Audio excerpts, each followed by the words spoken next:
प्रस्तावावरून विधान परिषदेमध्ये खडाजंगी पाहायला मिळाली आहे। शेलार यांच्या अभिनंदन प्रस्तावावरून विरोधक आक्रमक झालेले आहेत। विरोधकांचं सभागृहातून वॉकआउट आज पाहायला मिळालं। सभागृहात विरोधकांना बोलू दिलं जात नाही असं दानवे म्हणतायत।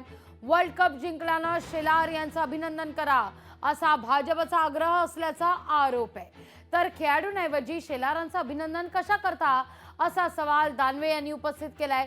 खेळात राजकारण का आणलं जातंय हाही मुद्दा दानवे उपस्थित करतायत। खेळाडूंचं श्रेय लाटण्याचा भाजपचा प्रयत्न असल्याचं भाई जगताप यांचं म्हणणं आहे। 17 वर्षांनंतर वर्ल्ड कप भारताने जिंकलेला आहे।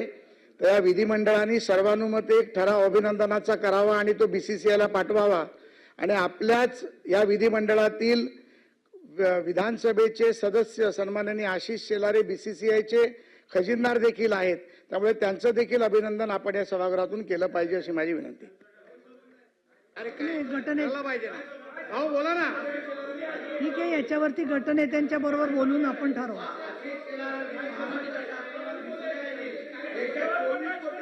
प्रसाद लाड खाली बसा। प्रसाद लाड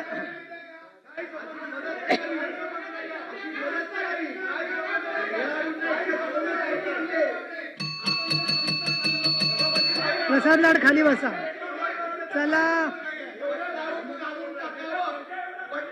ठीक आहे, तुमची मतं घेणार आहे त्याच्यावर। हे पहा, अभिनंदनाच्या प्रस्तावात काय उल्लेख करायचा याच्यावर गटनेत्यांच्या। तुम्ही खाली बसा सगळे। आता लाड साहेब, तुमचा मुद्दा कळलाय। तुम्हाला बोलायला दिलं कशासाठी आणि तुम्ही करताय काय? खाली बसा चला। नाही नाही नाही, असं नाही। मुद्दा असा आहे की गटनेत्यांच्या अहो लाड साहेब